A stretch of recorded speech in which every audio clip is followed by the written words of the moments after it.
আসসালামু আলাইকুম। আপনারা যারা আজকে আমাদের এই ভিডিও দেখতেছেন দেশ এবং দেশের বাইরে, সকলকে পবিত্র রমজান মোবারকের শুভেচ্ছা। এই মুহূর্তে আমরা একজন হৃদরোগে আক্রান্ত ব্যক্তির বাসায় এসেছি। আবু সাইদ ফাউন্ডেশনের পক্ষ থেকে আমরা অল্প কিছু আর্থিক অনুদান প্রদান করব। আল্লাহ পাক যেন আমাদের এই দানকে কবুল করেন এবং এই আক্রান্ত ব্যক্তিকে সুস্থতার নেক নিয়ামত দান করেন। আপনারা সকলে আমাদের জন্য দোয়া করবেন, বিশেষ করে দোয়া করবেন ফাউন্ডেশনের জন্য, আমরা যেন এরকম কাজ ব্যাপক আকারে করতে পারি। আর আপনি কিছু ফাউন্ডেশন সম্পর্কে বলেন।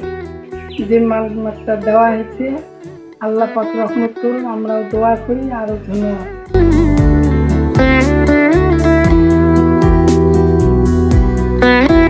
রিকোয়েস্ট থাকবে আপনারা ফাউন্ডেশনের জন্য দোয়া করবেন এবং এই ভিডিওটি আমাদের পেজ থেকে শেয়ার করবেন, যাতে আমাদের এই ভালো এবং নেক কাজগুলো সমাজের বিভিন্ন শ্রেণীর মানুষ এবং লোকজন দেখতে পারে। ধন্যবাদ সবাইকে। আসসালামু আলাইকুম রহমতুল্লাহ।